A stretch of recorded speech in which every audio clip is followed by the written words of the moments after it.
CPI అగ్రనేత మాజీ MP Suravaram Sudhakar Reddy కన్నుమూశారు. కొన్ని రోజులుగా అనారోగ్యంతో బాధపడుతున్న ఆయన హైదరాబాద్లోని ఓ ప్రైవేటు దవాఖానాలో చికిత్స పొందుతూ శుక్రవారం రాత్రి 10 గంటల 20 నిమిషాలకు తుదిశ్వాస విడిచారు. ఆయన భౌతిక కాయాన్ని ప్రజల సందర్శనార్థం ఆదివారం ఉదయం 10 గంటల నుంచి మధ్యాహ్నం 3 గంటల వరకు సిపిఐ ప్రధాన కార్యాలయం మగ్దూం భవన్లో ఉంచనున్నట్లు పార్టీ వర్గాలు వెల్లడించాయి. అనంతరం ఆయన పార్థివ దేహాన్ని గాంధీ మెడికల్ కాలేజీకి అప్పగిస్తామని తెలిపారు. అదేవిధంగా నేత్రాలను ఎల్వి ప్రసాద్ నేత్రాలయానికి దానం చేయబడ్డాయని పేర్కొన్నారు.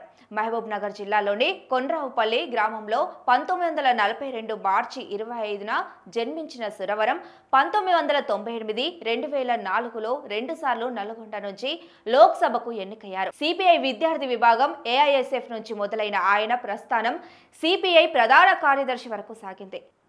చంద్ర రాజేశ్వరరావు తర్వాత ప్రధాన కార్యదర్శిగా ఎన్నికైన రెండో తెలుగు వ్యక్తిగా సురవరం నిలిచారు.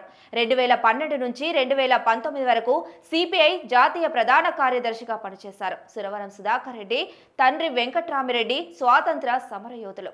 ఆయన తెలంగాణ సాయుధ పోరాటంలోనూ పాల్గొన్నారు. ప్రత్యేక తెలంగాణ రాష్ట్ర ఉద్యమానికి సురవరం సంపూర్ణ మద్దతు ప్రకటించారు. కర్నూలులోని ఉస్మానియా కళాశాల నుంచి BA, OU నుంచి LLB పట్టా పొందారు.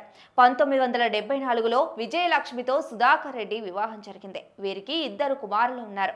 ఇక సుధాకర్ రెడ్డి భౌతిక కాయాన్ని ఆదివారం ఉదయం పార్టీ రాష్ట్ర కార్యాలయానికి తరలించి అనంతరం గాంధీ మెడికల్ కాలేజీకి అందజేస్తారు. ప్రజానాయకుడిగా వామపక్ష ఉద్యమాల మార్గదర్శిగా ఆయన స్ఫూర్తి చిరస్మరణీయంగా నిలిచిపోతుంది. అందరి హృదయాల్లో చెరగని ముద్ర వేసుకున్న ఆయన ఆలోచనలు, పోరాట స్ఫూర్తి యువతకు స్ఫూర్తిదాయకంగా నిలుస్తాయి. సీఎం రేవంత్ రెడ్డి, బీఆర్ఎస్ అగ్రనేత కేసీఆర్, ఇతర వామపక్ష నేతలు ఆయన మరణంపై తీవ్ర దిగ్భ్రాంతి వ్యక్తం చేశారు. పీడిత వర్గాల కోసం జీవితమంతా కృషి చేసిన ప్రజానేత అని ఆయనను స్మరించారు.